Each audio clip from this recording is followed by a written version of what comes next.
What's going on, everybody? It's your homeboy E Short in his man room, as usual, hanging out with his homeboy Les Miller. What's up, Les? Hey man, everything is lovely, man. Woke up Uh, this morning, man, feeling happy for that, man. yeah, I hear you, man. It's the ENL Sports Talk Show. We have a special guest today, coming usually straight from Brooklyn, Bishop Loughlin High School. We got Seton Hall great James Majors here. What's going on, James? How you doing, bro?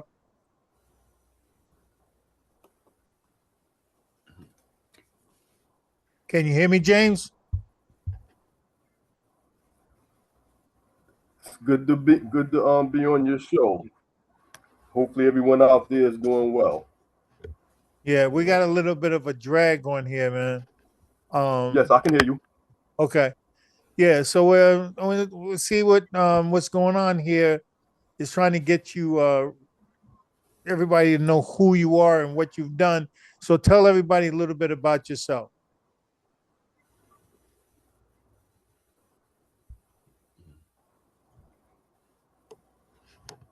Did you hear me, James? Started out playing basketball. Yes, can you hear me? Yeah, I can hear Yeah. you. Go ahead. hmm Yeah, I had a lot of uncles. So growing up, I used to always go to my grandmother's house and I used to always see all these trophies up on the wall. And then one day I asked my uncle, I said, well, can I have one of your trophies? He's like, no, you don't just, people just don't give you a trophy. You have to earn a trophy. So from Yeah. that point forward, I was just hooked on playing basketball. Mhm. I said, I have to get me some of those things. hmm And what So part that's of how I first Brooklyn got did my you grow start up in in? this was in Brownsville, and I think I grew up in Brownsville at the right time because back when I was growing up, when I started really getting serious about basketball, by the time I hit high school, a lot of guys like World B. Free, Phil Sellers, Jerry Reynolds, Pearl Washington, all these guys used to come to Howard Park just to play pickup games. So a lot of times in the summer, I know you could only play in like one or two sanctioned tournaments at the time when I was in school. So I ain't even bothered to play in a lot of tournaments. I just played ball in my neighborhood park, Howard Park. And we Hmm. couldn't have gotten better run than what I got every day. Yeah, I hear that. And that, cause yeah, because that's a legendary park, and you have to be able to brave through there and make a name for yourself. you know and what was that experience like growing up in Brownsville, playing with and watching those legends play and doing their thing? What was it like for you looking up to them? Well, And it was it was great because, like you said, I used to watch these guys on like World Beef. I used to watch them on television. So he used to come home every summer just to play ball in the park. So he and I got pretty tight. We used to play a lot of one-on-one basketball. Also, Rob Brown that went to LIU, he was from the area as well. Grew up in Suffolk projects, so he used to come over. We used to play a lot of one-on-one. So it was just great growing up, seeing these guys and knowing that if I could play against these guys and hold my own, I knew when I went back to school, no one would be able to do anything with me. exactly, you know. And what was that experience like? Like, who did you play with though when you did play in the summer? If you played in any tournaments, who were you playing with as far as coaches are concerned? Well, I'll go back a little further. I'll go back a little further because when I first started out, I started playing organized ball like in the sixth grade. So I played with Our Lady of Victory. I'm pretty sure you heard of Our Lady of Victory. Hmm. So we had Joe Johnson on that. I used to play with Joe Johnson, Joe Jackson. I'm sorry, John Johnson, uh, this guy Keith Hardy, Brian Royal, and a lot. All these guys played Division I basketball, and we all grew up on the same team, playing 12, 13-year-old playing basketball together, traveling the city playing in CYO, Elm Core, Citywide. So we would all meet up at the McDonald's, which I think is still there on Kingston and Truth Avenue on the A train line. We used to meet up at the Yeah, McDonald's, yeah, go to yeah. Queens for a game, come back, come back across town and play a game in Brooklyn later on that afternoon. And we did that all summer long. Right, exactly, exactly. And And we Our played Lady of under the Victory, legendary coach Bob Bradley. Yeah, and they made a name for themselves for a lot of brothers that played in Brooklyn growing up, and then it's like teaching you the right way, and like what were the tournaments that you were playing in throughout your high school and that that CYO years? What tournaments were there? Well, back then it was just basically just playing in citywide and Elm Court because those were like the two big tournaments back then. So that, like I say, in the summertime we used to play a game in Elm Court in Brooklyn, get on the train, play a game in Queens, and then maybe come back and have a game later that night again back in Brooklyn. Mm, And we yeah. did this all summer long. Mm. And the competition is And you tough have to have everywhere the you love of the go. game to do that. Yeah, right. Yes, because we was playing. Because I know in Queens they had we used to play against Derek Chivas, Boo Harvey, and all those guys when they was like 12, 13 years old. So I knew those guys even before they made names for themselves in high school, Right. just Yeah. by playing in all this Elm Court citywide throughout the city. Mm. Yeah, and playing all over the place, like you build relationships with guys. So this way you get to see them play. You might end up playing with them in some tournaments here and there. And that level of respect comes into place.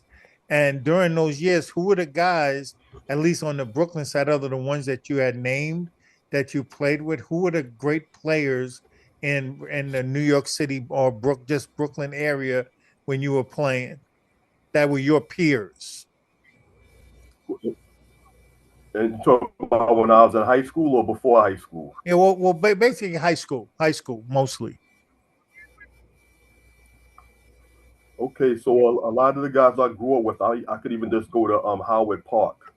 Leroy Greenwich, who went to Westinghouse, he played at Xavier. Tragic.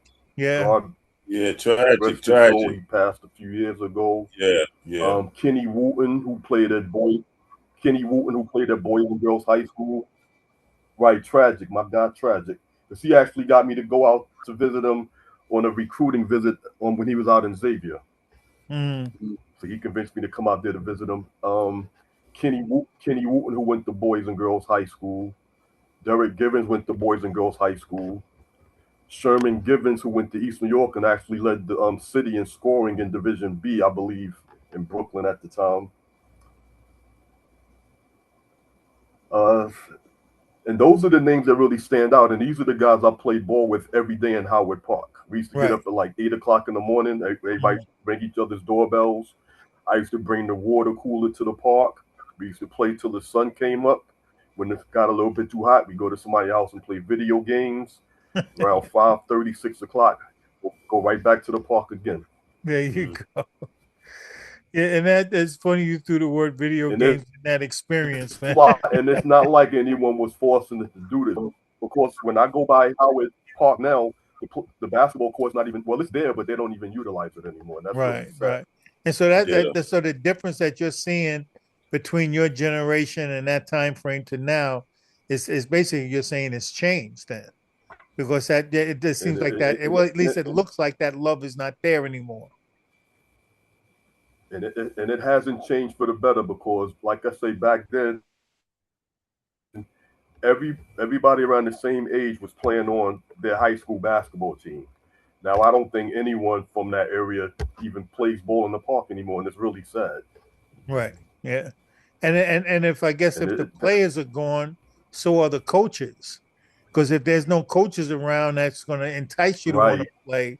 So yeah, like the whole system has broken down, or it's the attention has lost its luster, and it's not what it used to be. And how important do you think that it was for you during your era that you played that you got those reps and playing in parks, and how important was that for your development um to be a successful ball player at the high school level? it was really important because back then, although I only played for him a few games, I was coached by Gil Reynolds, and then also I used to go to the BRC with Jocko Jackson, and Mm, he really took me under his wing and really worked with me on showing me the fundamentals of the game. And like I said, I just had a love for the game. I always wanted to just get better. And if anyone that was older than me had some advice for me, I didn't think that I was too good to take the advice, and I would always be like a sponge and just take it all in. Yeah. Right. Yeah. Yeah. Because these guys had already been there, played college ball, pro ball, so who better to learn from? Yeah. Exactly. Exactly. You know, and how was that experience like when you were playing in high school? Were you were was at least for you, did you feel like you were getting the recognition that you were from the work that you were putting in, and then to transition from that answering that question, what was it like being recruited by Seton Hall and other schools during that time frame? So do you think that like reached your potential to be recruited by those guys, or maybe you fell short? What do you think? Okay,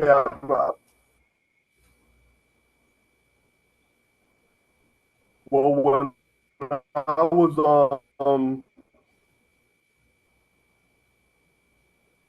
We can't hear you, James. when I went to Bishop Lachlan, because I used to always go because my sister was there.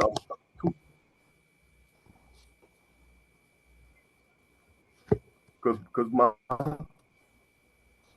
my sister was at Bishop Lachlan 2 years ahead of me. Okay. So my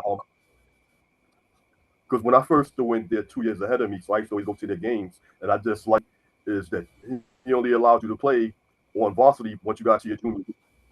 Can you Yeah. Yeah. Yeah, you're breaking up though.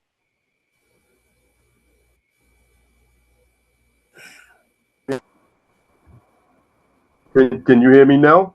Yeah. Yeah. Yeah. Mhm. Okay. Well, I was still saying because my sister was 2 years ahead of me at Bishop Lachlan, so I used to always go to their games, and I liked the style, fast break pressing style that Coach Quigley had. But Coach Quigley had a rule that you can only play varsity ball once you got to your junior year. So I went to played as a freshman on the freshman team. I averaged about 30 on the freshman team. Then when I went to the JV, I averaged about 30 on JV. Quigley was thinking about bringing me up as a sophomore, but he's a real stickler for the rules, so I wasn't able to play as a on varsity as a sophomore. Now, interesting story is with Mark Jackson and the Whaler brothers. They got a chance to play as sophomores because before the beginning of the season, a lot of the guys that was going to be playing on the team had did something. I don't know what they did, but they had gotten kicked off the team. So Quigley had about 3 or 4 spots on the varsity. So he allowed Mark to play Kenny and Billy Wheeler. They got a chance to play on varsity as sophomores. So they got to play 3 years. I only got to play 2, but it worked out well. Yeah, Worked out well. exactly. Because by But the it's just time that I was a junior, I was the you were a junior saying, and what happened then? because by the time I yes, because I was the only junior that actually started on varsity the year that we won the state championship, and I Okay. was actually the leading scorer that year as well. Okay. Okay. So I was starting to get recognition because at the end of the season, I know everybody heard of 5 Star basketball camp. Yeah. So I went to 5 Star camp. I did really well there. So when I came back after the summer, Quigley called me up to the school and said, "Well, I have some recruiting letters here for you." He didn't really want to give me.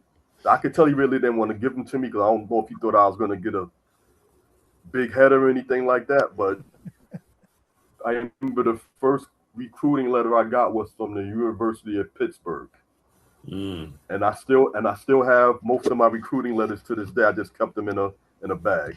I still Hmm. have them to this day. There's something to reflect back on and look and say, well, I actually had a pretty good career when I look back on it, and I did a lot more than a lot of other people consider they did playing the sport, and I'm proud Mhm. of that. Right. Yeah, Right. you put the work in, and the important part about it is like the legacy of James Majors is shown, excuse me, with the memorabilia that you have and it's things that are prosperity. Even Les and I talk about it all the time. That your prosperity is important. To let people see what you've accomplished. Even if it came to a screeching halt, there was an accomplishment there. And it should be, whatever, facility Right. that you have, whether it be your, family wise or your community, that level of respect because of what you've accomplished, and the journey, there's value in your journey. What was that recruiting situation Right. like? Were you being recruited by a lot of schools like when your senior year came up, or? Well, yeah, like I said, because I really started getting recruited in my junior year, but um before my senior year started, I went to the Athletes for Better Education All American Camp up in Princeton.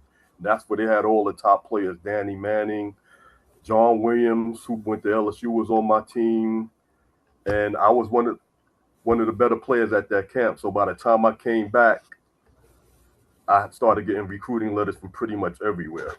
Mm. So then Quigley told me that I had to start narrowing down my choices. So my 5 recruiting visits I was going to take, I was going to visit DePaul, Marquette, Boston College. I I visited Xavier as a favor to Tragic because he said he was going to get a little something if I came to visit, but I didn't want to really get into that. Oh man. And my main choice that I wanted to, the number one school that I really wanted to go to was DePaul because when Joey Meyer came in and spoke to me at Lachlan, he told me that for my sophomore year, I would have 6 national TV games. That's 13 national TV games. Back at the time, they had Kenny Patterson as the point guard, but he was about to be graduating. So I had to play with him for 1 year. And they said I would have the job from there. But back then, they had the early signing period. And Quigley told all the coaches that James is not going to sign early. So Joey Meyer came in and told me, he said, well, if we're recruiting someone, you're our number one recruit. But if somebody wants to take that scholarship and we don't have any guarantees from you, Right. we have to take the guy that's willing to come. Right. Right. So about a week before I was going to go visit the pool, they was playing. I remember they was going to be playing Georgetown, which was going to be a great game. I get a call from Joey Meyer and said, "Well, this guy from Mississippi, Randy Pettis, wants to commit to us, and since we don't have any guarantees, we're going to have to sign him." I wanted to tell him, well, no, no, give me the scholarship. I'll come, but I already knew it was too late. And plus, I know Quigley wasn't going to let me sign early. Mm. Mm. And pretty much the same thing happened. My second choice would have been Marquette. So the same thing happened with Marquette. Again, guys were signing early. Quigley told me not to sign early. So, but I think everything worked out because then Missouri came in on me late. So I actually took a recruiting visit to Missouri, took a recruiting visit to South Carolina with Derek Cheevers. We both took a visit together. And then I took a visit to Boston College and a visit to Seton Hall. So Mm. when I went to Boston College, I knew Michael Adams, he was going to be a senior. Right. They Because had Mike was getting Dominic ready. Presley also in the backcourt. He was a senior. So I knew Mm. I would have played not that much as a freshman, but I know for my sophomore year forward, I would have played a lot. But when I went to Seton Hall, I saw that as an opportunity to put a school on the map and also have a potential to fight for a starting spot as a freshman, which I was actually able to accomplish And that was Wow. that because I was was PJ, determined right? to start as a freshman. And that was PJ, right? PJ Carlissimo, Yeah. Mm. Yeah. How did yes. that, how did you like So playing every under so every PJ? day in practice,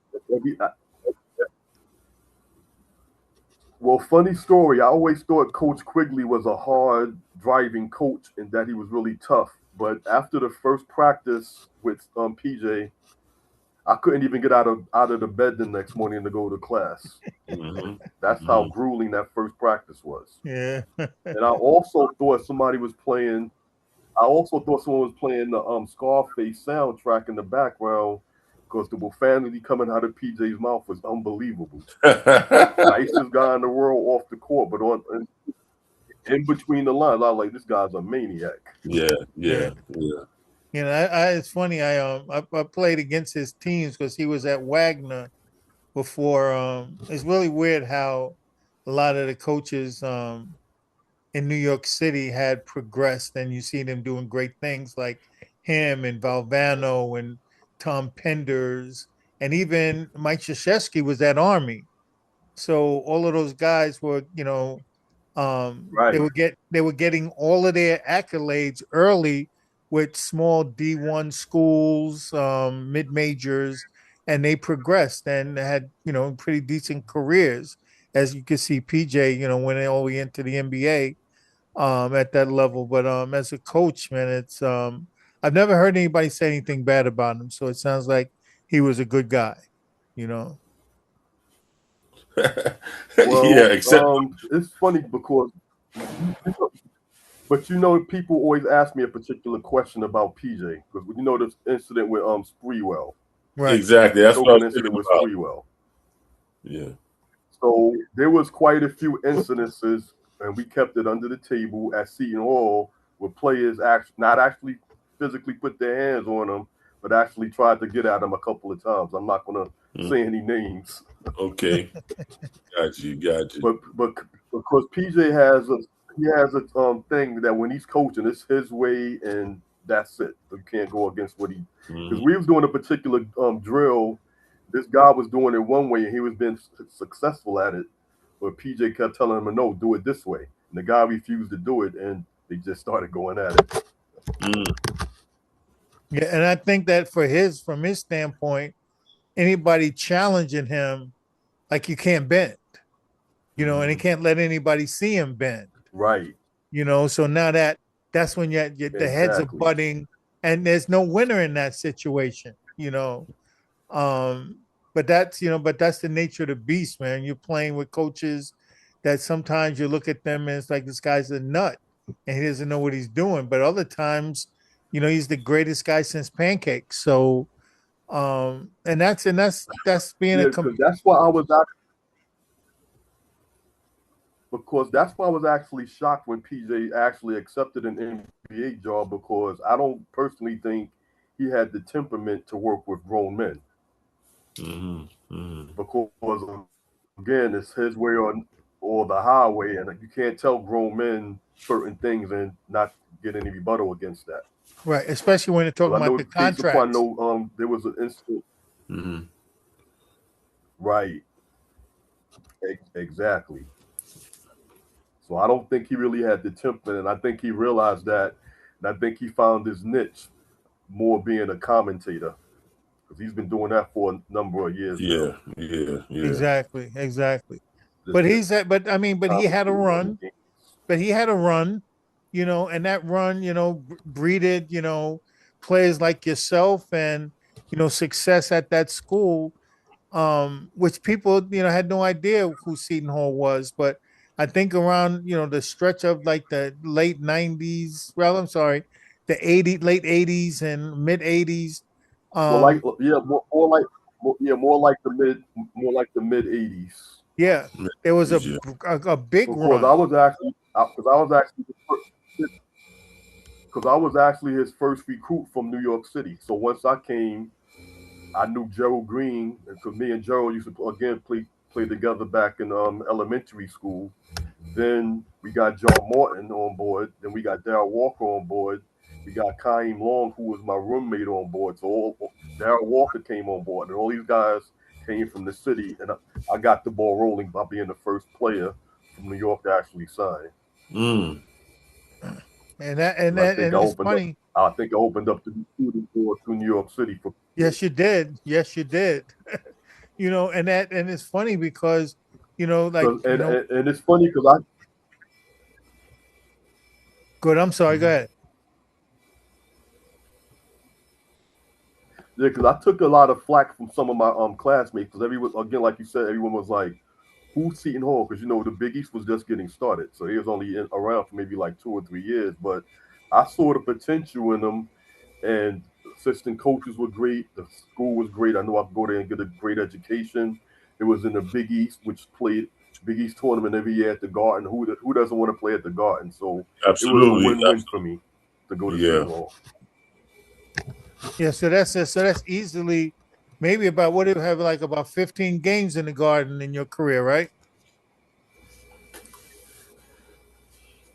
Uh, maybe not that many more. Maybe more like around 12, 10, 12. And I actually scored my 1,000 point at the Garden in the Big East tournament. Wow. But back then, I know if you were to score 1,000 points at a regular arena, they would stop the game, give you the ball back. At the Garden, they don't stop the game because I didn't even know I had 1,000 points until after the game. And the athletic director said, "Congratulations, you scored your 1,000 point tonight." Yes. Nice. So what did they steal? They stole a magic moment from you.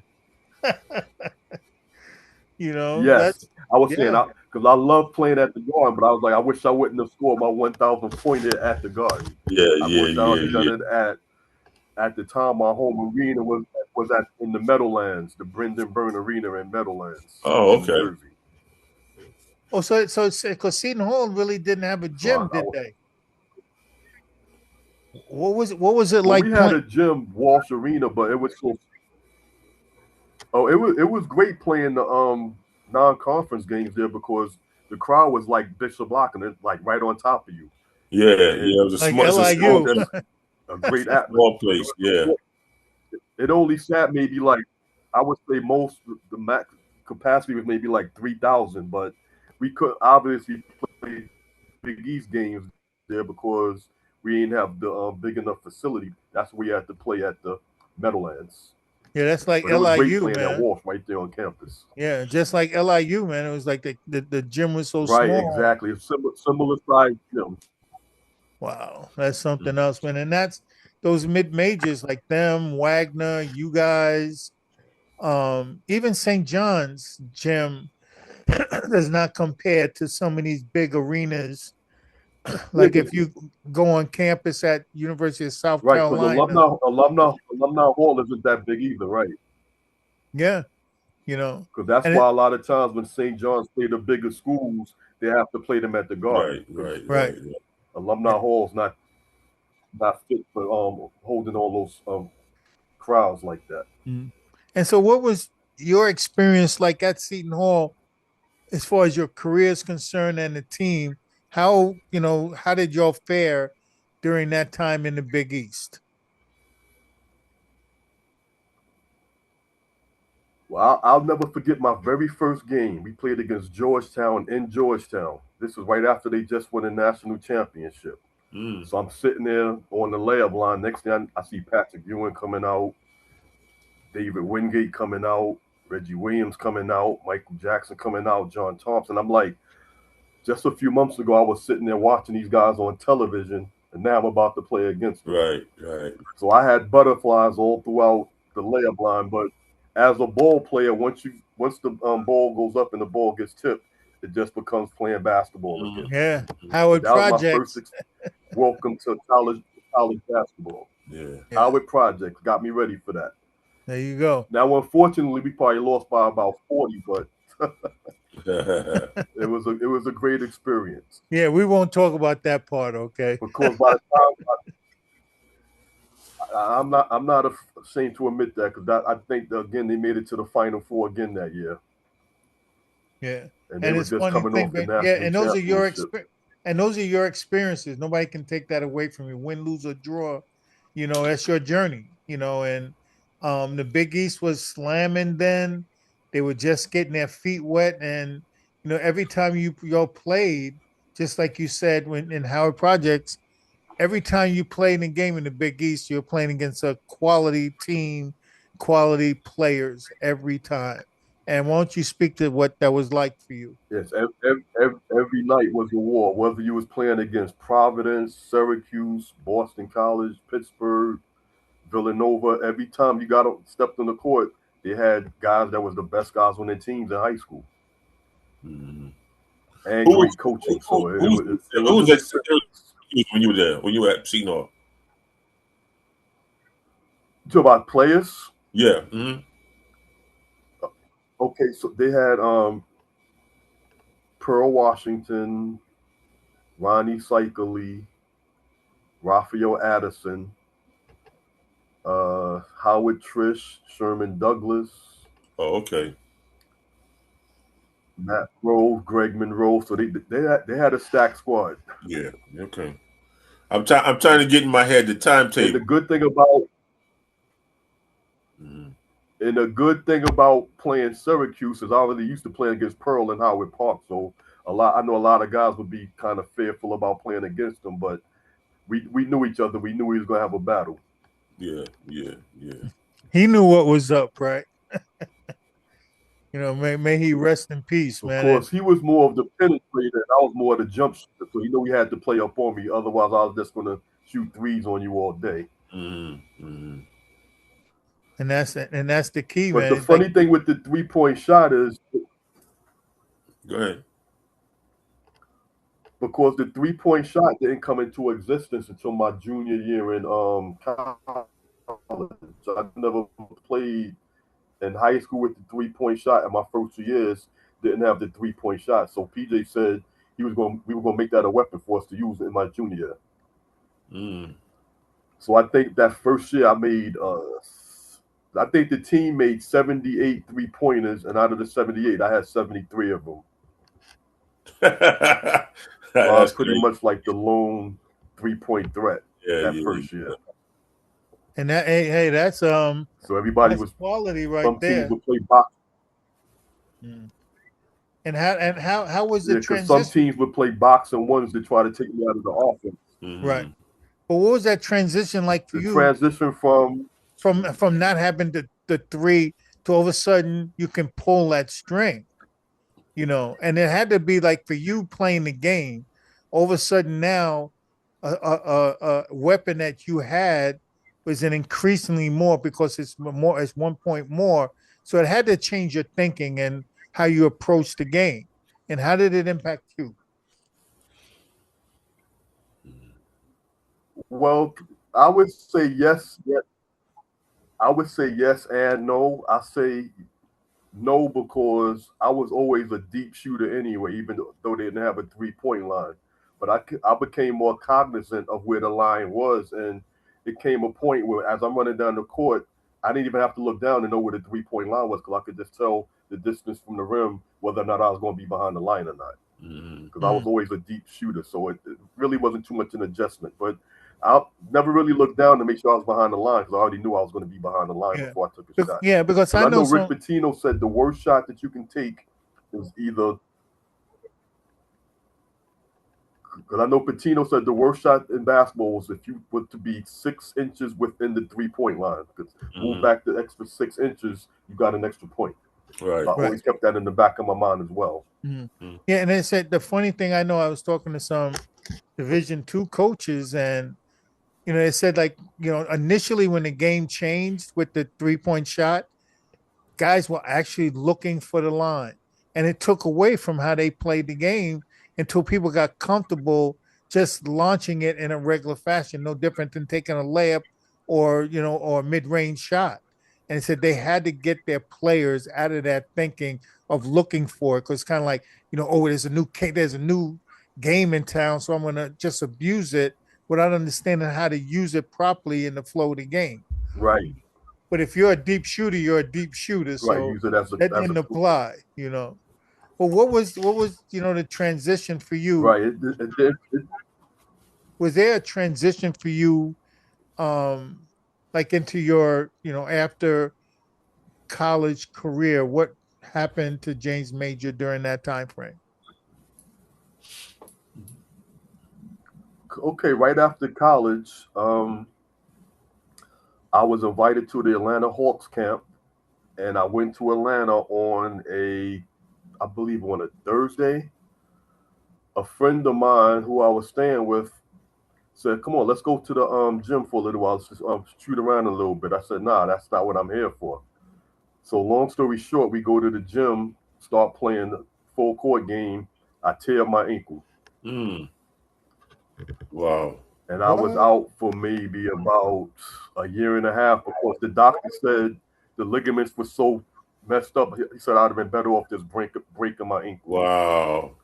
So Damn. I was a little depressed after that, but then after that, I played overseas for a couple of years, and then there was a team in Norway who wanted me to come over, but my wife, who was my girlfriend at the time, was expecting. So I said, I can't really go overseas right now. I'm expecting to have a child. So I already knew that I always loved math. Math was always my favorite subject in school. So I said, you know what? I love working with kids because when I was, another story I forgot to tell you, when I was in high school, we had, I was in community service as a course. So once a week, I would go to a neighborhood fourth grade class. And the teacher at that time said, you're pretty good with kids. And that's something that always stuck in the back of my mind. So I said, you know what? I think I might want to get into the education field. So I eventually became a middle school math teacher. Cool. 30 years as a middle school math teacher. Nice, man. Yeah, man. I'm a human Because a calculator. lot of people, when they first find out that James Major is a teacher, the first thing they say is, "Oh, he's a phys ed teacher." I was like, "No, I'm not a phys ed teacher. I'm a math teacher. I like teaching the Pythagorean theorem." Yes, sir. Yes, sir. Yeah, Yes, sir. you're talking to two math guys, James. Just Yeah, so you man. know. Yeah, we're math guys, man. So Yeah. we know I that went feeling. I went to Brooklyn Tech, man, so I know. Yeah, I Yes, mean it's indeed.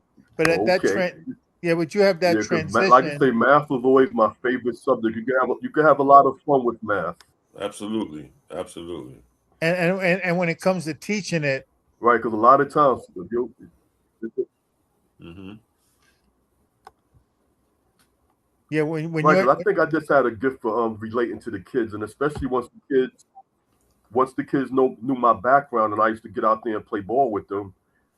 It was even that much more respect, and I could get my point across a lot more to these kids, which made a Yep. big impact on some of them, yeah. Yeah. And which where I'm did you proud of to teach this at? day. And where were you teaching at? Because a lot of these kids don't have a positive role model. Right. Mm-hmm.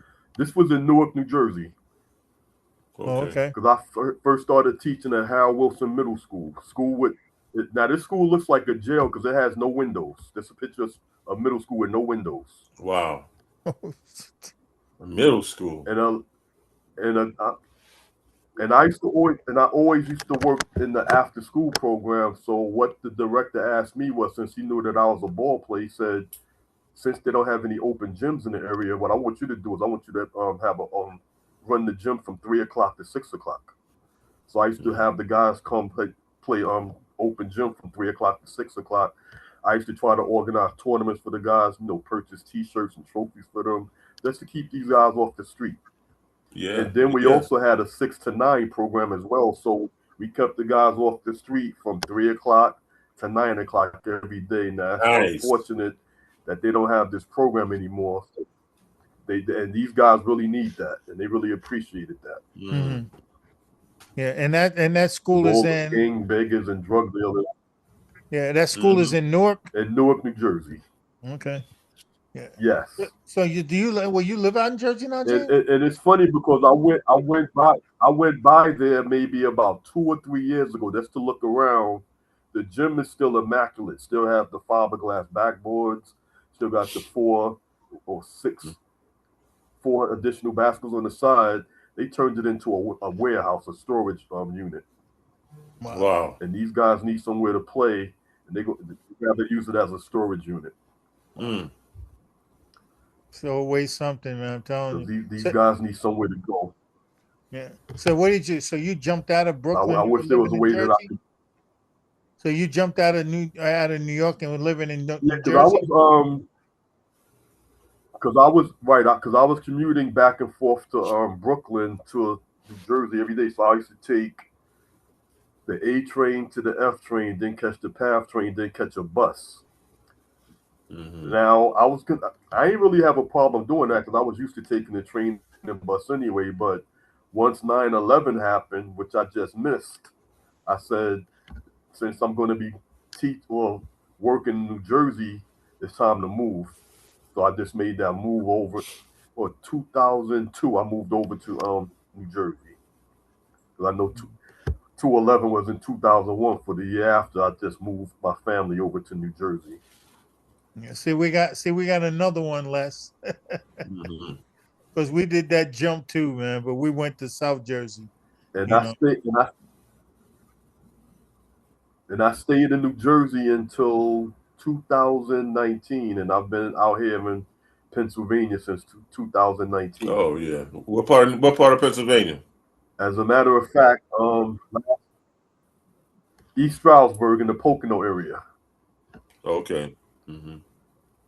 I know that area. That's Because actually, this past Saturday, which was the 15th, makes 7 years I've been out here already. okay. Okay. Okay. Yeah, but I tell you, When I when you when I came to when I came to Jersey, I started out in Maplewood. Okay, yeah, because Yeah. Maplewood not too far from Newark, Hmm. South Orange. That Stuyvesant Avenue runs right Because down actually, there. that's for one of my teammates. Right, because Mark Bryant went to he went to school in Maplewood, Columbia High School. Yeah. Yeah. Yeah. Yeah. Mark Bryant, my teammate from Seton Hall, who's the assistant coach with the Knicks now. He went to Columbia High School in Maplewood. Hmm. mm, yeah, but I tell you that transition and once you put the ball down and you start helping Small kids, world. whether it be in educational areas or with the game is always the guide to get these kids going. And did you ever think about coaching?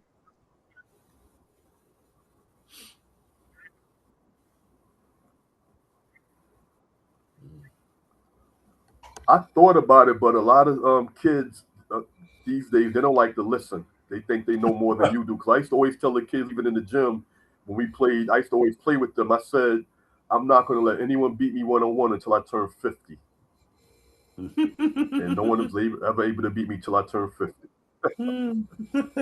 But yeah, but they don't listen and they don't give the effort for But knowledge. but That's and you're walking around with knowledge, and they don't want it. You know, and it was enough to turn you off though from wanting to do it. Though, am I right? Or and right, that, exactly. And plus, they don't have the love because if I wanted to play ball and it was snowing outside, I would ask one of the store owners, "May I borrow your shovel?"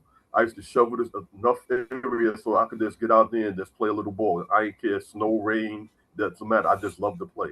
yeah, Yeah. And it's unfortunate Absolutely. that I don't think they have the love anymore. Because think about it, New York City was always the hub of basketball. All the great players would come out of New York City. But how many great players come out of New York City now? Not too many. Because they don't think they right, have the love of the game. Or even if guys are good enough, they go to prep schools or go other places outside of the city. right, That's right. exactly. Because if the sneaker companies see you, they'll snatch you up and put you in a prep school somewhere, as if the environment that you're in is not good enough. And that's the dispelling Right, of exactly. the average public school system athletic programs. They struggle because they're looked upon as they're not making the athletes that I guess big timers want, which is wrong. They shouldn't be doing that because you Right, create the problem. right, As you're making these decisions, you're creating a problem that you're complaining about. And Right. no, and you Right. can't tell them anything because they're dealing with right, 6, 7 figures, numbers of that magnitude, and you're dealing with maybe being lucky to get money from parents. So they're destroying what we know is great. And so for you, James, what is the difference between the athlete of today, or like, and the athletes when you were playing? Just the mindset and everything. What do you think is the difference?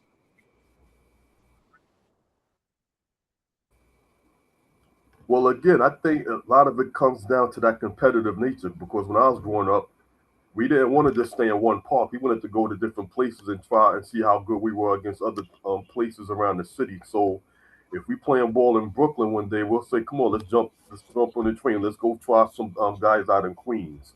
Let's go out to Staten Island." Because I don't know if you remember what was the name of this gym? Oh, Cromwell. Cromwell. We used to Cromwell. always go out to Cromwell Yeah. out in Staten Island on Saturday. Mhm. We'd go out there on Saturday mornings. Guy used to hop on the ferry just to get out there just to play some ball. But Oh God, yeah, I don't see that love for the game like that anymore. yeah, that's right. Are you kidding me? I'm a And it's 1,000 point so scorer at unfortunate. Cromwell. You said you score your. Yeah, I'm serious, man. I used to kill people in that place, man. But you're right though. It's just the ability to go out on your own, do your thing. You're building your own character.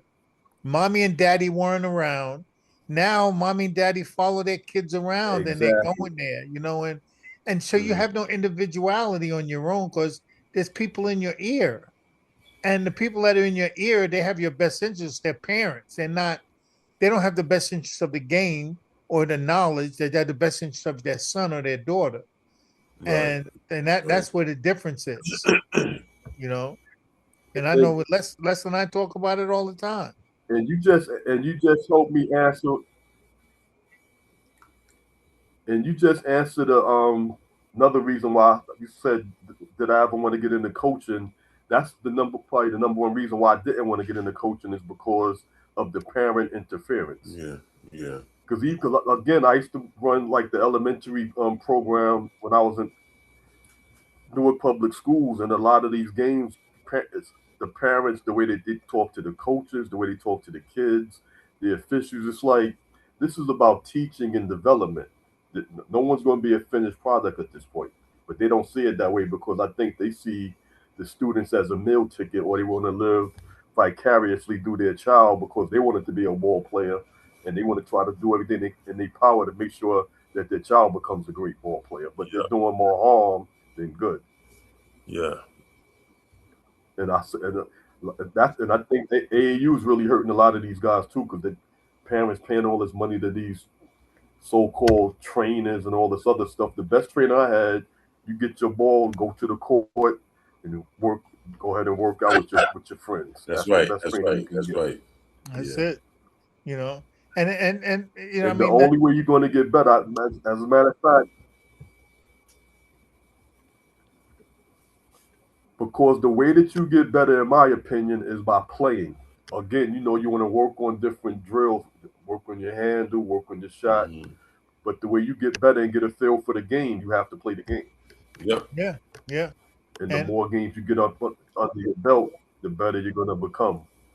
yeah. But you have to have the love for it. And Nobody can force you to want to play if yeah, you don't want to do it. and everything around you is tainted. The coaches are tainted. The players that you're playing with are tainted because there's no loyalty that they have either. The AAU process is tainted. The sneaker companies are tainting it, and the college coaches, they're just looking for players. So, but their decisions are tainted by the things that were tainted.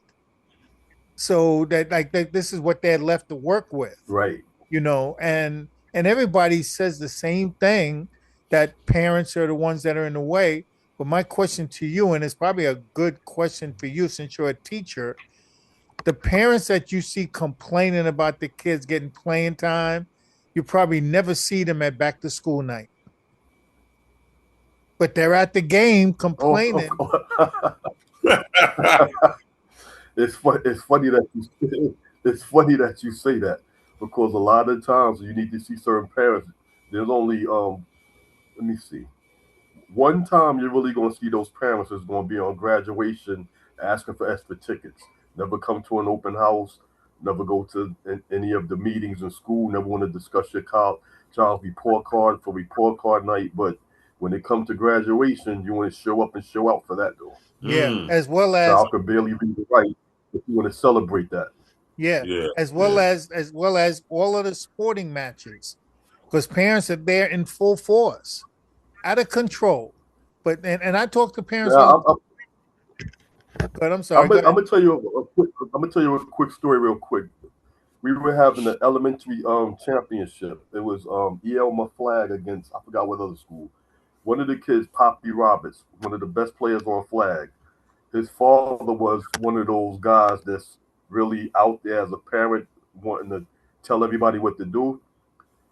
Long story short, because he was berating the officials, and the officials told him that he had to leave the gym.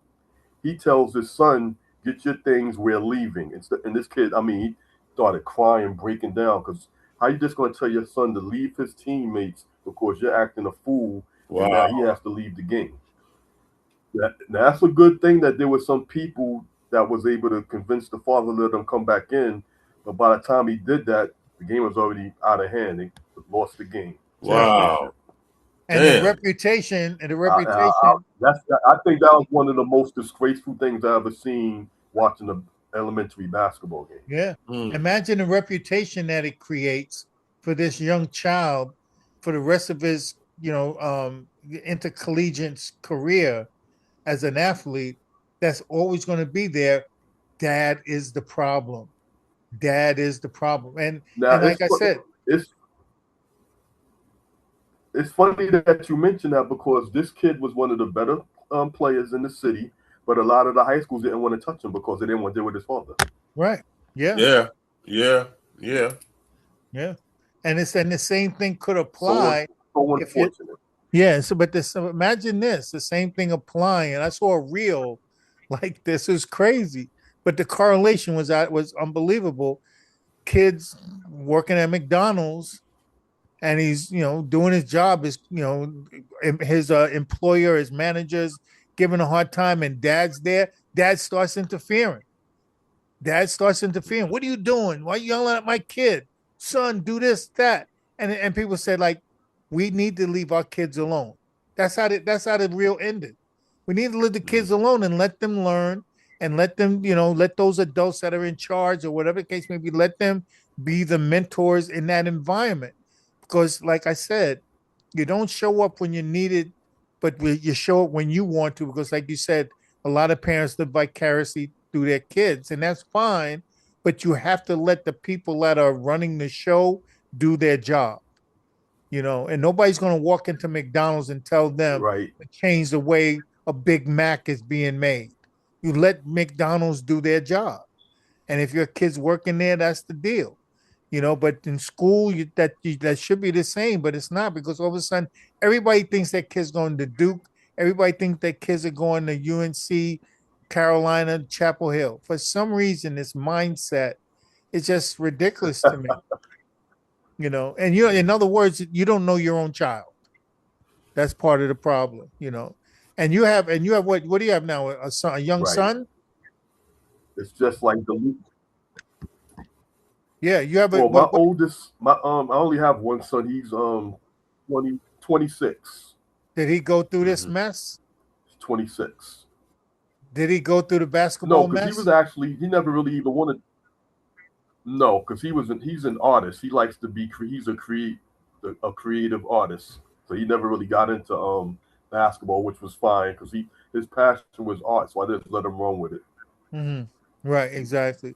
No, but I'm just curious Nice. because you had the So experience. he was so he so Mm,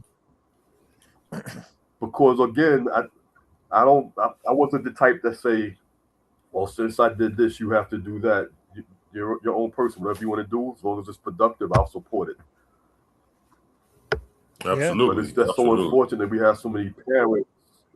There's so many parents that just ruining their kids, and I don't even think they realize what they're doing to them. And then if you try to have a conversation with them, they get offended by that. right. Like let me raise my child. Okay, I'm just trying to give a little input because I care. But that Right. is your child, so Right. I respect your decision. And the funny thing is like don't shoot the messenger, right? Because if the messenger is giving you a good information, why would you not want to accept that information? Exactly. you know and it's and but that mentality is impacting this child in Yeah, everything it does, because if that parent's acting like that because of that, they do it with everything that kid. So now a kid's growing up with that level of animosity or something, a chip on their shoulder, because mom or dad or both are always interrupting, always interfering, and that creates, you get lost as the athletes. Like, what are you going to do? Or the even regular student, if that happens, you can get lost in the sauce. because you can't find yourself because Right. mommy and daddy are pulling on your shirt, you know. And you being an and the million educator, dollar question is how do we, as an educator, the $1 million question is how do we combat that? What can right, we really do? right, If the parent is just so dead set against you trying to help them in any type of way, it's like, what can you do?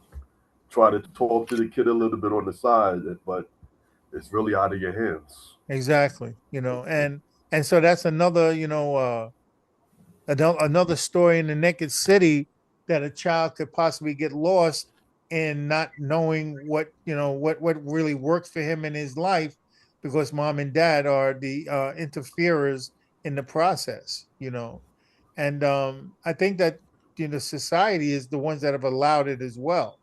So it really is nothing anybody can do. Just let it take its course, and Yeah. then maybe it'll calm down. Right. But you know the wonderful thing about what you do, James, being an educator, man, is that first of all, everybody's got to learn from somebody, right? I mean, doctors have to learn Right. from a teacher, right? Okay. If you ever notice all the things when Exactly. people speak highly of something that happened in their lives, a lot of times it's because of a teacher, a special teacher who took an extra few minutes to pull a person aside and instill some confidence in them, and a lot of us can look back in our lives and say that one teacher, because I was terrible at math, and my third grade teacher took a little extra time and something clicked in my head. And then all of a sudden I was like a human calculator. And I owe that to her because she just took the extra time And what's because her name, Les? And what's her name? Mrs. Siegel. That's right. Yeah, that was our third grade teacher. And it's just one of those things, man. But education is everything, man. I mean, come on, man. I don't care who you are, if you're the president or if you're the doctor or the surgeon, whatever. Somebody's got to teach you. Somebody's got to teach you. And kudos to you, brother, because it seems like you had a nice long career, man. Absolutely. Yeah, yeah, yeah, man. And another thing that I'm proud of, every year, you know how they usually give out the little the autograph books, the yearbooks at the end of the year. So as the kids are graduating, a lot of them write to me in the books, "Thank you for everything that you did for me. You were my favorite teacher. I'll never forget you." Yeah, And those things mean a lot. So you know that you made an impression on that child. Right. absolutely, Yeah. Because absolutely. even to And, this day, I'm friends with some of my former students on Facebook. These kids are almost 40 years old now, saying, because I used to always, even when I was living in New Jersey, if there was like a big Mike Tyson fight on, I used to have an incentive. Okay, I'm gonna take 5 kids to my house. I'm gonna pick you up, take you home, feed you. And Hmm. some of those kids would tell me, "Mr. Major, those were some of the best trips I've ever been on in my life. Just taking us to your house to watch the Tyson fight. Even though the fight only Nice. lasted for maybe 30 seconds, that was the best trip Right, I right, ever right, had." right, right, right, right. But those are memories forever, forever. Yes, yes, yes, yes. Right. yeah. And that's funny because the And kids, because man, of course, to me, it's all about building. yeah, Yeah, because it's all about building relationships. Yeah. Because once a child knows that you care about them, you can get them to do a lot. Hmm. yeah, yeah. And Because when you kids know if you're being genuine, and Hmm. they know if you're being fake. That's right. And just like in sports, man, Because I'll never confidence forget, like, confidence is everything. So when you give a kid some confidence that now he can read right, better, or he could, in my case, I could know 1 and 1 was 2. You know, it it builds your confidence, man, and that goes a long way in life, as we all know. yeah, and right, but and also not judging. Because even like right now, I'm because I'm working as a substitute teacher, so a lot of times they'll put me with the emotional disturbed kids because you Mm, have to have a certain temperament and patience for those kids. So absolutely. once you build those one-on-one relationships with them, just pull one kid aside. What's some of the things you like to do? Do you like to do this? Tell me a Mm, little bit about yourself. Once you take that interest, those kids will do anything for you. yeah, yeah, Nobody else might be able to control them, but if Mr. Major asks you to do something, I just give them a look like, "Come on, you sir, really?" yeah, And yeah, they'll yeah. come along. But yeah, you have to make those interpersonal relationships, yeah, That's but right. that's the and you have to natural, be genuine with it because the kids. yeah, But that's the natural order of things, James, is that, it's kind of like that little niece or nephew that won't go by that uncle no matter what. It's like, I'm like, get away. Or that auntie, like she has a certain smell or whatever, and you just that then kids just won't go near. They know.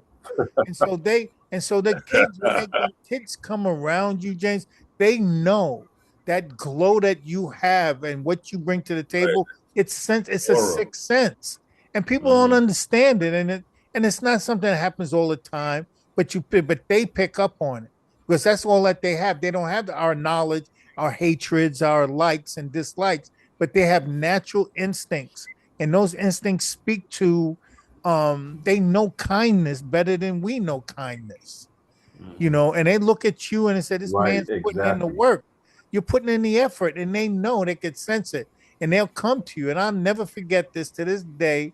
This young man, I was coaching at a school, James, and I was coaching a girls team. So one of the guy on the boys team, he got hurt. He was the biggest player on the team, tore his knee, and they dropped the ball on him. His rest of his career was garbage because they would not give him attention.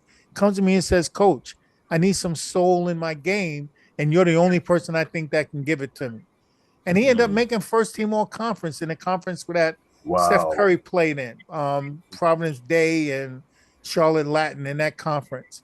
And to this day, we meet every year and go to a game together. And he's very successful financially now. But that level of confidence, he knew who to turn to, is my point. And then those kids know. And it doesn't take them long to find out, hey, Right, because again, you took the time to build that personal one-on-one relationship with that yeah, kid, and yeah. And you that's just also somebody that he know, can actually trust. yeah. And you also know that if you're probably the kind of person that if you can't help him or her, you'll find somebody that can. That's So right. even down to that, like you leave the legacy Right, that shows that you gave the effort that was necessary to get that person to the next stage. And that could be the next stage of, now I don't miss layups anymore, or now I'm getting better than 60s and 50s on my tests. Whatever it is in that learning environment, you right. open up that door for that young person to understand, to accept, the information and to try to flourish with it, and but people like that, you don't get And that's the accolades key. for that That's though. the key. Yeah. Yeah. It- yeah, but to me, the accolades coming when you see a child successful. That's my accolades for that. When I'm helping a student, when I Mm-hmm. see how Mhm. successful they'll become, that's my thank you. Yeah. What, Yep. what would be Absolutely. nice if there was some dollar signs with it too. Let's be real here. I mean, it'd be the pay Well, should show the effort. if you want to really be real, I wish I was born 30, 35 years later, because I wish I could have got some of that NIL money that There we they're getting go. There now. we go. There we go. There we Oh go. man, I don't even want to talk about that, man. If Because I'm all for players getting I'm all I'm all for I'm all for players Hmm. getting money, but the thing I don't like about college basketball now is the way that you can just transfer every year, and you got to be recruited by the same coach year after year to get your players to come back. I don't understand that. They need to put some kind of regulations on that, because I know before, if you wanted to transfer, you had to sit out a year. If you transfer within conference, you had to sit out 2 years. Now you could just transfer whenever you want and and play play right the away. next week if you want. No, no, no, no, no. That's not true though. You can transfer one time. The third time you got to sit out a year. So you can do it. You could, like, if I'm at Hartford College and I transfer to Seton Hall, and the next year I want to go to LIU, I can't just play the next year at LIU. You still got to sit out a year. So there is a little balance, you know. But because of all the money, though, they're telling you we'll come anyway, and we're gonna take care of you. So there's a little difference there, man. Right. But they did put the brakes on that because everybody was just doing what you were saying, Right. So you know. now When it's it, five. Yeah, but yeah. Let's now it's five. I think you have five to do four, and right, I think they're going to stick Right. to I that think it's premise. 5 years and that's it. Yeah. Right. Right. Because if you're 29 Because and, guys and, would, and claiming to be a freshman, there's something wrong.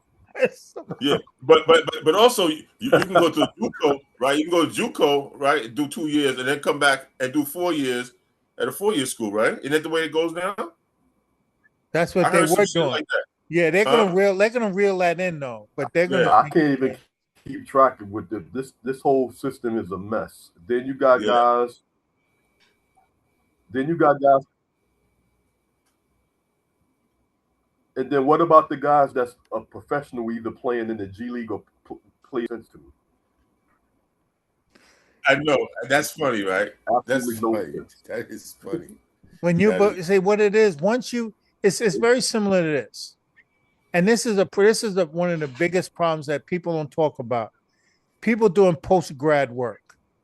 Now, as an educator, when you get your high school diploma, you close out your school education. Am I right? mhm. If you accept that Right. diploma, you close it out. But then you go to post grad Right. and they say you're taking online classes. You could take 100 classes, but it's not going to impact your transcripts. That's number one. So you know when you close out your high school career what it means. When it comes to college athletics, you should that you sh- the goal is to close out your athletic career as a college student, and it should be 5 years, 5 years to do four. That should be the rule. If you do your four right away, then you can't get a fifth year. But there's ways to clean that up. But when the money is there and there's manipulation, plus as an athlete, there's ways for me to beat the system. So I'm going to try to beat the system. I'm going to get Right. money from this guy, that guy, and nobody has any. And it's weird because the word compliance is the word, but nobody's Mhm. being compliant because the rules aren't compliant with anything.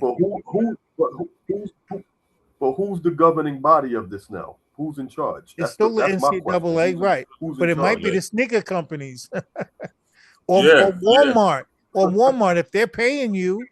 If Yeah. Yeah. Walmart's paying you, if Right. you get Whoever has the NIL money biggest from wallet. Right. Walmart, you're an You know employee what? now. You know. But James, I want to ask you about this, right? So, I was actually offended, right, when I was recruited by George Washington University. I was going to be an electrical engineering major, right? And they told me that they'll pay for school for 5 years for me to get out. And I was like, why do I need 5 years for a 4-year degree? And they were saying, oh, this and that. I said, come on, man. That was an insult to me. It was nice to have that maybe in the background, but you think I can't do 4 years and get my degree? So that to me Right. went against everything I The was brought up. stereotyping. Exactly, exactly. Now I understood it was electrical engineering was a hard major, and on the road they told me we'll have tutors and everything. You have to keep a B average. Okay, that sounds legit to me. But they didn't end up taking me. But it just scarred me a little bit because I'm saying, why do you think that I can't just do 4 years and get out? You know, and I was very adamant about that, and Right. I was very glad when I went to Hartwood College and I did my 4 years and I was gone. You know what I mean? So that was my whole prowess, and I was behind a lot my Right. freshman year.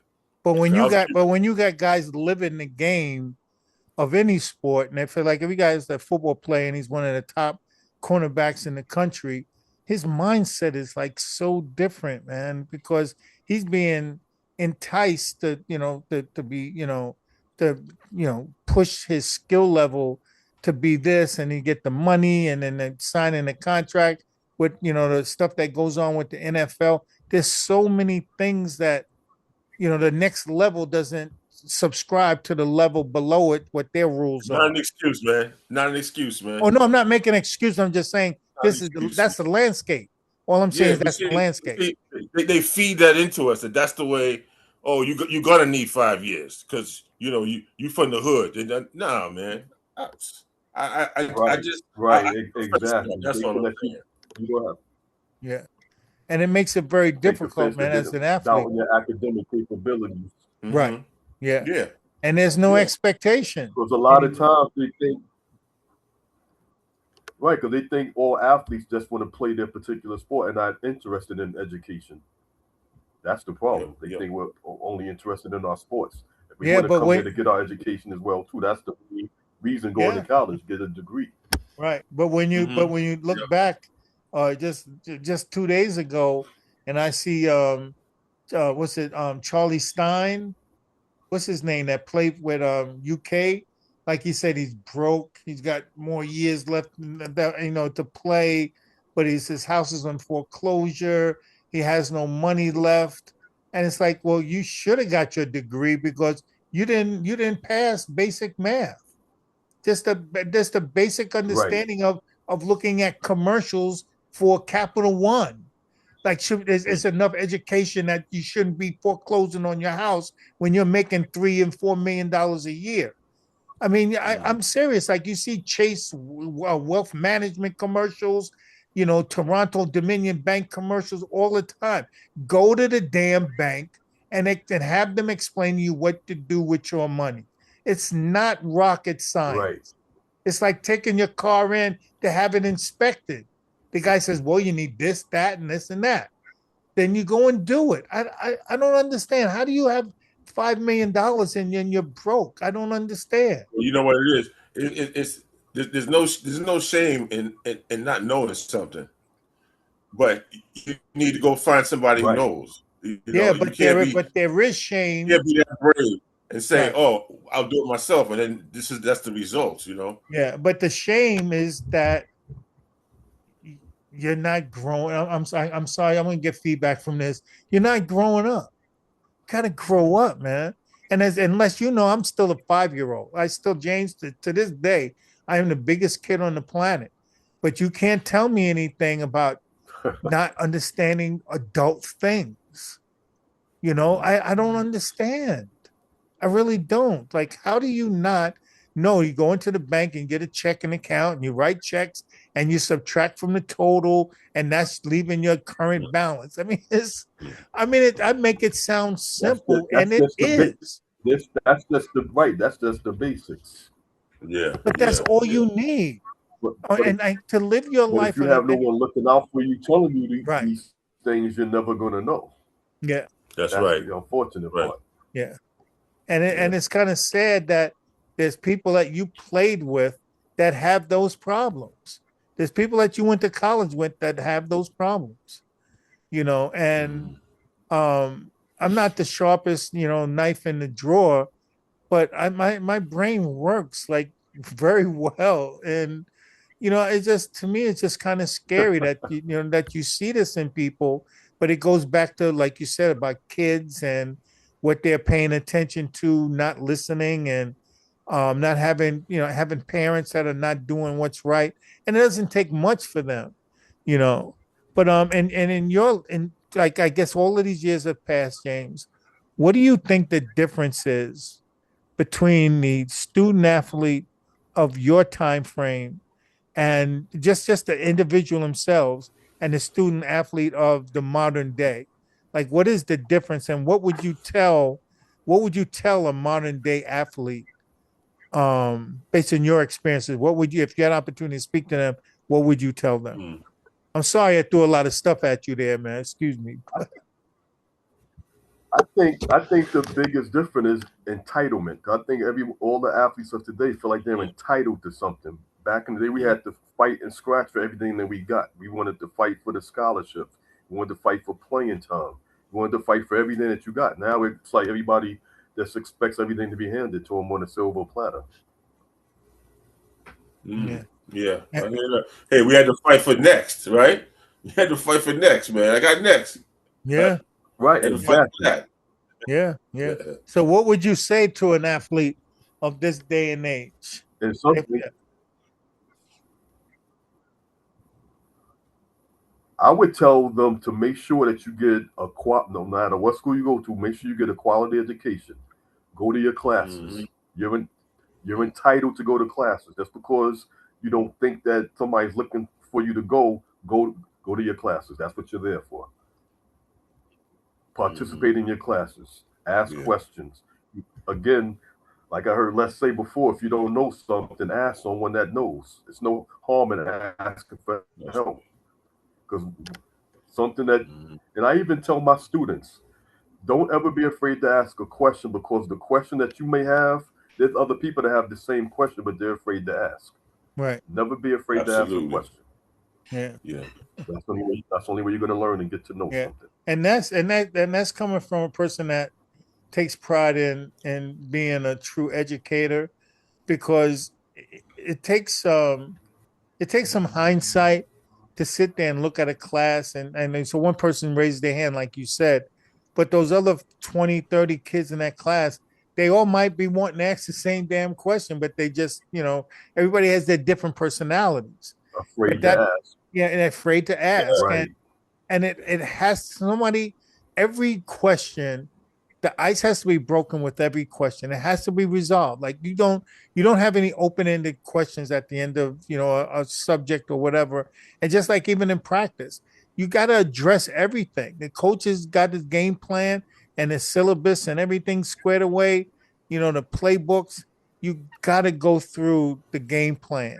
And in the classroom, you have to, as a student, I have a responsibility to pay attention to the game plan.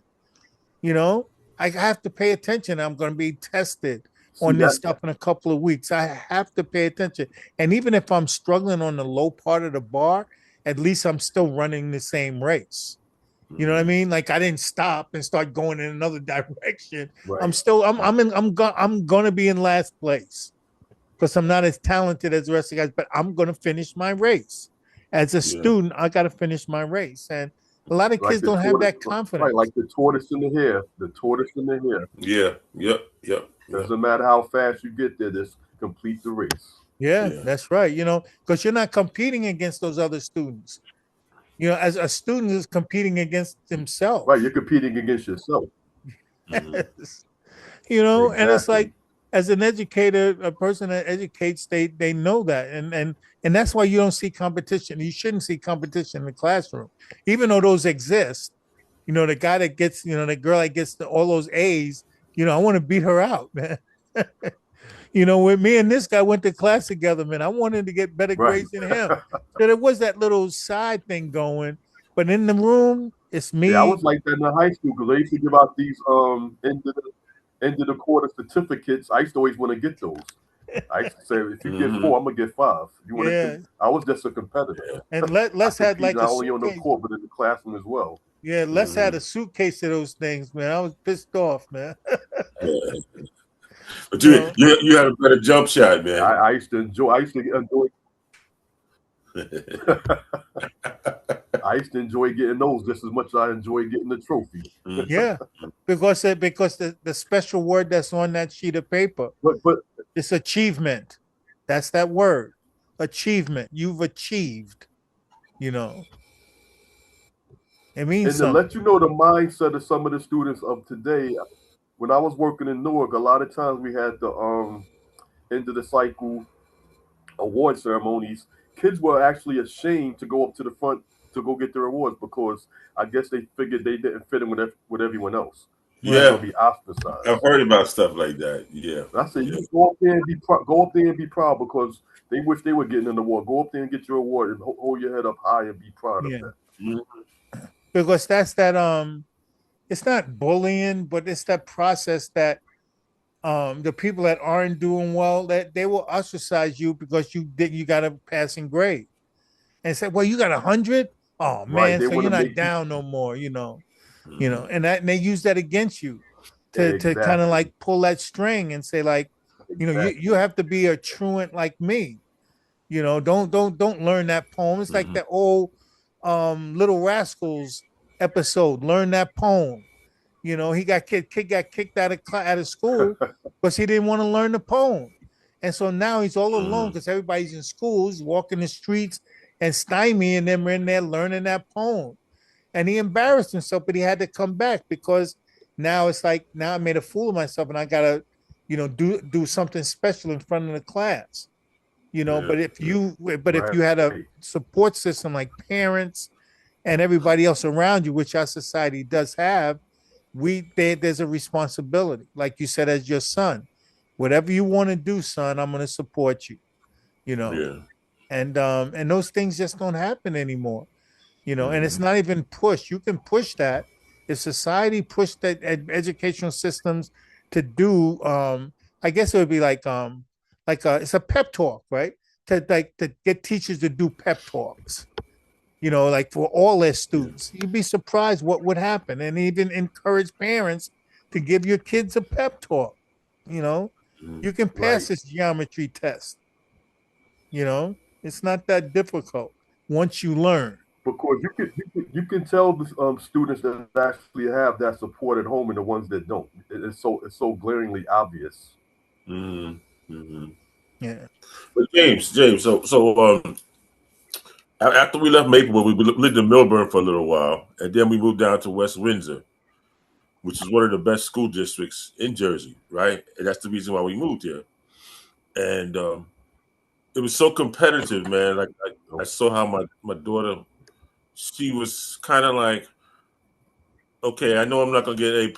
I'll take the B, because it was so competitive, and um, I thought her confidence was a little shot in a sense, because it's like I'm not gonna do like these people. So and some of these kids, what they were doing, their parents were paying for them to go to take classes in the summertime for the next year.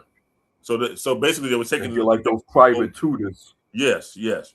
So anyway, fast forward, so she go away to college, and she starts doing college things and stuff. But then COVID happened, and her junior year, Mm. um, the last semester of junior year, she made the dean's list, and she was so happy. I could see she was just beaming, and she said to me, she said, "Daddy, why wasn't I doing this before?" And I said, "Because you try to act like your father instead of your mother." Mom's is an academic genius, So then her senior year, first semester, dean's list again. Graduation, magna cum laude. I cried like a baby, man, Mm. at graduation. But because of COVID, Congratulations. thank you. But because of COVID, she had to just be by herself and feel herself out and realize that she was actually very smart. And I mean, and that was 4 years ago, man. And I'm just so proud of her because, it's like all the time. I kept in her mind, there's nothing wrong with you. You're good. You can do this. Yeah. You gotta believe, man. She just had to have that. Just had to have that confidence and have Yeah, that Yeah. success. confidence Yeah. again. Then just Confidence we run talked with about it. before. It comes with everything, with basketball, with school. Once you have the confidence, man, it just takes you out of the Yeah. stratosphere, man. Yeah. And some Yeah. and that, but the funny thing is the confidence comes like, it's kind of like that Cracker Jacks. It comes in that little pack, but you got to get down into the box in order to get that pack, to get that confidence. And usually it might come from a parent, Right, because it's but not going to be at the top. You're going to have to work a little bit for it. yeah, That's and right. a You got to work a teacher, little bit. a neighbor. There's people around you. I always say to people two things. Number one, you have a mouth. The Lord gave you a mouth, and then you went to school to learn how to use it. I don't know what you're doing now because you're not saying anything. Then the other thing is Mm-hmm. there's 7+ billion people on this planet. And you can't tell me that you can't find or you haven't interacted with one person that gave you the confidence to be your true you, whatever that might Right, be. right. And it's like and Yeah. and that's people that say things, and I do it all the time with kids. I see things in them and I tell them because I don't want to let it slip by. I mean, I forget. So I come over and say, you know Mm-hmm. what you did, I saw you interacting with the teacher the other day. You should continue doing that because you're having problems on the court. So maybe if you had that same personality on the court that you with that math teacher, maybe things would change. She comes back to me. It's like, Mm-hmm. you know what, coach, you were right. But that's because you see things in people. You're trying to promote positivity in their educational process, and not just take it as a Right, right, nine to Right. five job and say, all right, I'm teaching and mm-hmm. then I'm going home. Because we need educators. We need Yeah, you guys. You know, so that's right. That's right. That's right. Yep. Yeah, absolutely. I thought you walked I off just on the stepped away a show, second man. and turned on the light out here. It's starting to get dark. Oh, Oh, okay. oh, I thought you were well, going to so be our first person to walk off the show. I just drop the mic. You know, but for the most part, man, I mean that the whole educational process, um, you're a product of that because what you've done, and being an educator, because you're retired now, and you know you've seen that process, and I like you said, I'm pretty sure all of those students that got to know you, that you're still in touch with, that they really admire, the attention that they got from you to help them in their travels. You know. Yes, yes, absolutely. Yeah, because another thing Yeah, I man. always make it a point of doing is always when I see a student in the morning, say good morning, because that might be the only time they're gonna hear that from an adult that day. Wow, Just to wow. make them feel good to get their day started. A simple good Right, right, morning goes a long way. right. The little things, right? Yeah. Now, some of them will walk past and not say anything. They might have some type of issue going on, but I still the next day, good morning, good morning, good morning. Then Yeah. eventually they'll say, I know he's gonna say good morning, so I might as well say it back. There you Right. go. You know, Goes a and Right. it's long like, way. and I'm not going to give all of that credit, but son, you didn't pick up none of this stuff off the ground, man. All of the people were there for you, James. They mentored you through it, and whether it be basketball related, and those adults or people in educationally, or your parents, neighbors, and especially since you mentioned Gil Reynolds, that if you were trained by Gil, then you have a structure behind what you do, you know, and Right. because that's Even when for it. one day. Even for one day. Right. 'Cause you have to yeah, because Yeah. you have to have discipline in any walk of life. No matter what you're doing, you have to be disciplined. Mm-hmm. Yeah, Mm-hmm. and Gil Reynolds was making sure of that. Now, Gil had his special way of giving discipline, but everybody couldn't take that. Yeah. Yeah. That's right. Yeah. Yeah, it was always Gil was one of a kind. yeah, Mm-hmm. yeah. But it's funny because everybody that we talk to, I mean, a lot of guys, man, like not just in the show, but just in general, everybody's got a piece of Gil Reynolds in them, man. I mean, all the guys from that I know in Brooklyn, they all have a piece of Gil Reynolds, and a couple other guys, Lester Roberts, George Merton, Ted Gustis, Ray Haskins. All these guys, they left like pieces of themselves inside us, and we don't know it's there until it comes out. You know what I mean? It's just something that's innate that Mm-hmm. happens from being around people who are teaching in any way, Right. shape, or form. And like you might use it. It happens all the time. It's like this kid comes back and he's like, yeah, I was, dealing with my teacher, and something came to mind, something that you told me. And they said, that old bald head coach Short told me, blah, blah, blah, blah, blah. And because you always refer to it because there's experiences that reflect what I was talking to that kid about. And all you do is store that information to bring it out when it's needed. And a lot of the coaches that have taught us, even back to old lady, our lady of victory, you know those people had an impact on our lives. And you Mm-hmm. if you had to sit down for like days and just write down Big all of impact. the impacts, it would be incredible, you know because it made you who you are today. you know Yeah. But you know what though, too, man. It's just like And when I'm you. and I'm very appreciative of Go ahead, James. I was just I'm saying I'm listening. very appreciative of the opportunity to have been to know a coach Haskins or Ted Gustis. These guys took the time to talk to me about just not even basketball but just life. And you Mm-hmm. want to absorb all of their knowledge. It's Right. great to have those guys that you can just look up to like that. Absolutely. Absolutely.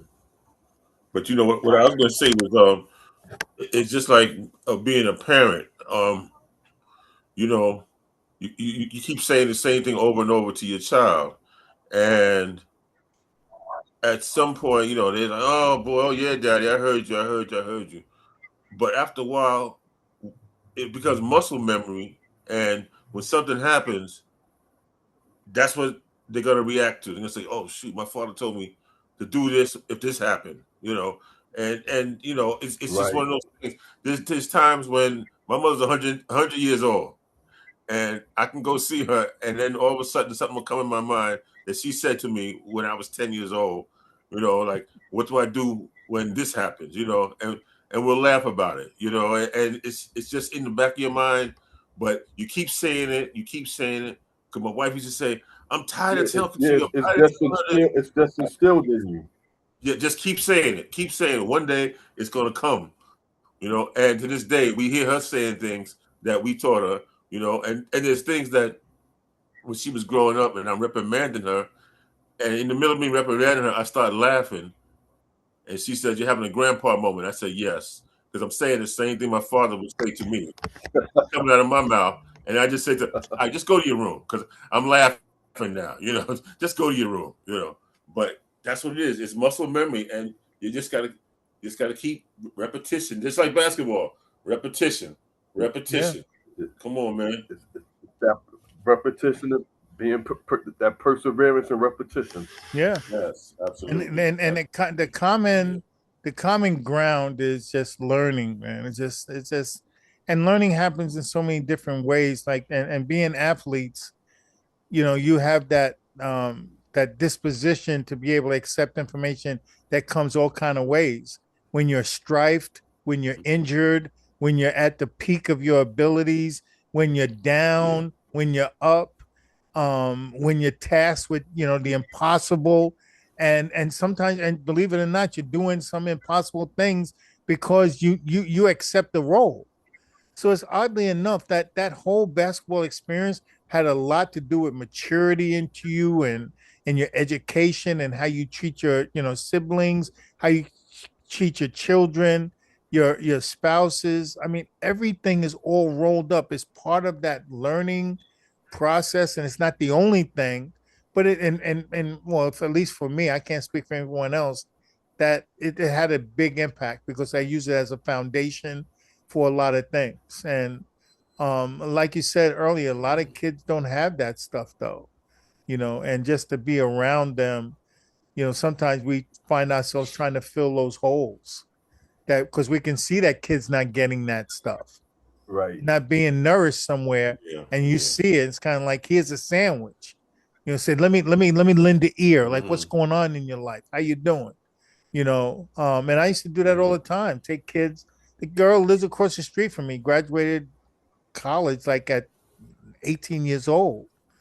And I used to have her come and run, do the Wow. scores table and do administration things as a middle school kid for my camps. And now she's Mm-hmm. like pre-med. It's like a brainiac. It's like Wow. She's like Mr. Short. Like you Yeah. always told me, to run my own race, like shoot the jump shot the way I want to. She couldn't play ball to save her life. She's not an athlete, but she's like always like, he wants me to shoot the jump shot the way I want to shoot it. And but that always motivated. It's just one thing that came from me, and I'm pretty sure other people have done more to motivate this person to fight through um things so that they can have the successes from the Yeah. dreams that they have. And you have to take your hat off to people that do that, man. And you've done it for how many years? You were a teacher, what, 20 plus years? 30 years. 30 years. Damn. Nice. 30 plus, and now I'm starting my third year subbing out here. So it's Okay. still in me to still be working with the kids. I can still see myself doing this for a few more years. Mm. You ever think about going up into Because as long as I, Mm-hmm. to be like a principal or anything like that, at I working say, up to that because level? yeah, I thought about being an administrator years ago, but I felt my niche was working with the kids in the classroom. I'd rather work with the kids than to work with the adults. Yeah. Yeah. I hear you. I hear that That though. says it all, man. That says it I'm all. just being honest. I understand that. Yeah. Yeah. Yeah. Yeah. You like your comfort zone. Because I have a buddy of mine. He just became a principal last year. He said it's a lot easier working with the kids than it is with the adults. I can imagine. I can Yeah, imagine. Yeah. I can imagine myself, man. So, It's like like, I say, once I found my niche, which was working with the middle school grade level, I just took it and ran with it. As long as I Yeah. feel that I can continue to make an impact on a couple of lives, it's Mm. still all worth it. Yeah. Nice. oh, Nice. without a doubt, And that's a good segue, man, for the show. To thank you to coming on this show, because that your story and as an educator in itself is enough to get a lot of people that are going to see this to know that there's life after playing the sports, and and taking it somewhere where you add value. And that's an important thing, at least for me in my adult life, is to know that the environments that I'm in, I want to add value. If I'm not adding value, I shouldn't be here. you Right. know and you've added Exactly. value to young people's lives. And Absolutely. that's Yeah. that's just the long and the short of it, man. And I just think that educators need to give more recognition for the work that they put in. And at least through this show with you, that's definitely how I feel right now. Got Yo, man, anything else, Les? educators should be the highest paid people, man. I don't care what anybody says, man. Everybody needs a teacher. Everybody that's got Without a an doubt. profession needs a teacher. Without a doubt. And come on now. So Because like you said before, in order to get any other profession, somebody has to teach you. exactly. Yeah, yeah. Hey man, I appreciate you coming on the show, man. It's been a pleasure meeting you. You do a lot of good things, man. God bless you. And I And, appreciate you guys having me on. It's great sitting there talking with you guys. yeah. Oh, one thing I did want to ask you was when you said you played overseas, where'd you play? Honduras, Venezuela, Puerto Rico. Uh, like I said, I was going to go to Norway, but I didn't go because I was having a child. Right. Colombia. Wow. So pretty Hey, much you running all over around. the You globe. running around in the Europe, Caribbean, South man. America, North Are you sure America. you were playing ball, or were you just hanging at the beaches, man, in the Caribbean, man? I don't know. You know. Uh, I was getting buckets. yeah. I hear you. Yeah. So you part of Espanol, I guess. Oh, I also toured one year with Metal Log Lemon. That was a blast Oh, nice. with his team that he had called the Harlem All Stars. Yeah. Okay, I Nice. remember them. Yeah. I remember him. Great guy, Metal Log. Mhm. Great guy. Yeah. Yeah. That had to be a great Cool. experience as well. You know. Yeah, definitely. Yeah. So Nice. is there since It you were was down in the especially getting to know him as a man. right. Mhm. Yeah. So since you were down in the Caribbean, like any Caribbean roots in you, man? No, my family's from the South, like South Carolina. Okay. Yeah, my mom, she was born in Augusta, Because it's Georgia. funny because a lot of people would ask me that. Yeah. Why is Yeah. that? Because you from Brooklyn, man, you might be from the Caribbean, man. Well, we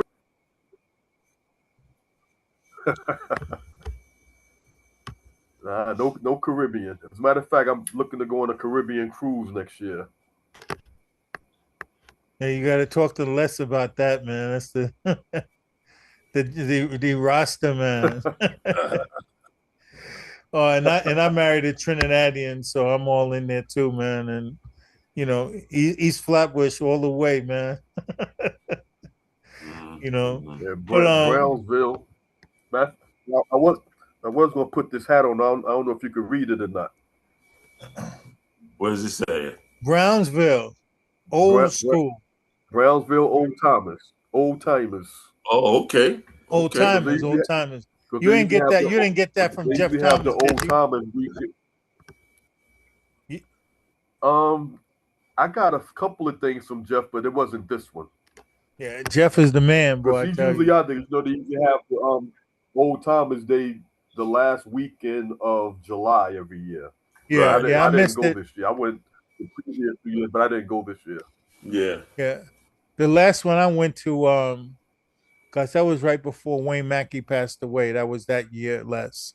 So that had to have been Right. what, like 4 years ago, right? That's the last time I Yeah. went. Mhm. And this year I couldn't go Hey, because we had hey, before you, I'm gonna tell you a funny story real quick. Okay. About maybe about 3 or 4 years ago, Eric. Remember you had the Brooklyn basketball history T-shirts you were selling. Yeah. I purchased one and I posted it online. And Jeff Thomas said, "Why did you get one from him? I got better ones." Oh yeah. I know Jeff is the local distributor of the shirts because they're cheaper. But he usually I gave him approval to make them. So he's right, he's actually right. But I was trying to I mean, I don't know if people see this show. I don't know if they're aware. There's a couple of things I wanted to say and not forget.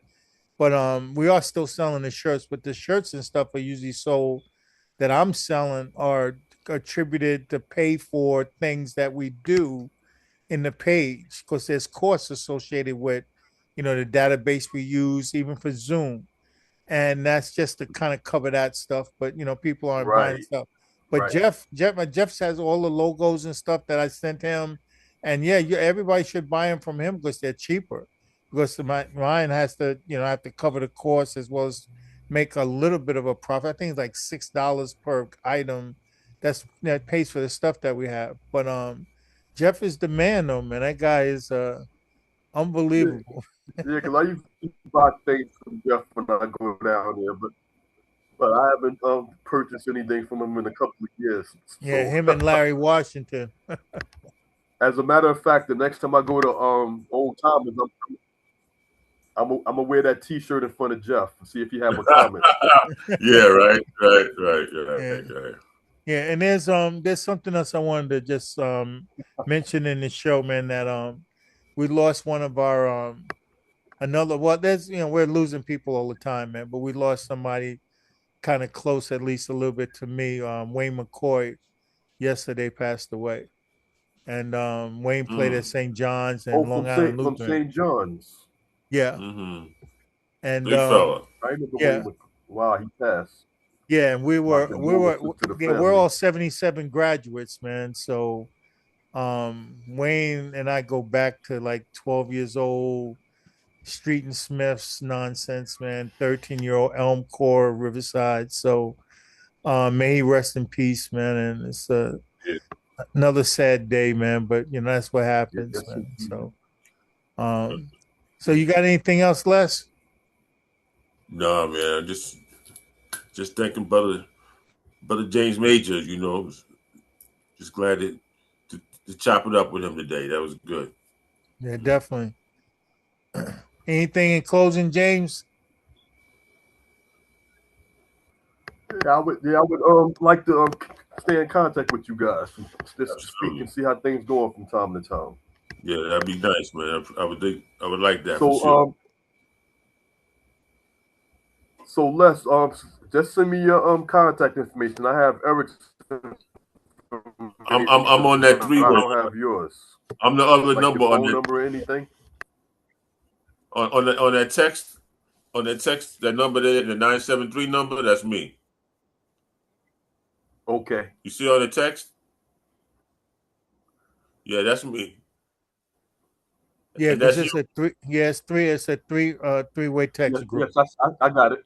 Yeah, Okay. yeah, and I got and you Okay. got my email address and Les's yeah. as well. So James, my phone's always on, man. If you ever, I live down in Charlotte area, North Carolina. So you ever come down, man, let me know, man, and maybe I'll take y'all around if you come down with your family or whatever, and stop through, man. We can go swimming, man. In my You got a pools. nice place to go fishing. Fishing, man. I ain't You have a fishing. nice place to go fishing. No, I'm inland though, man. I'm inland.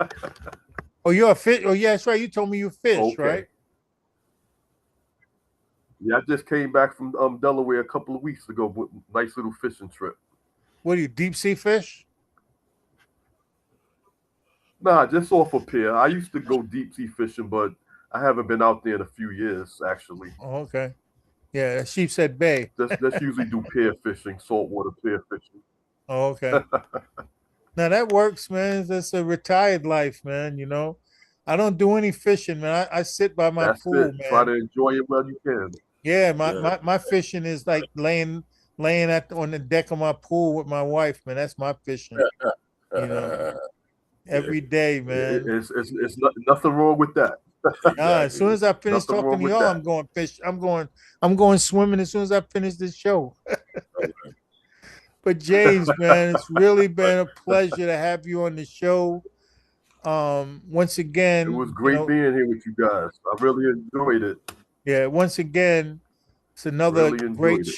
another great show with another great from the borough of Brooklyn, New York, James Major, sharing his experiences and what it was like growing up playing b-ball in Brooklyn. And James, I want to thank you for being on the show, and we definitely Thank you stay in for touch having with you. me. Okay. all right. All right. Sounds So good. everybody, Peace man, it's good seeing and love, brother. everybody, and we'll definitely see you guys on the next show. All right. Cool. Okay, good.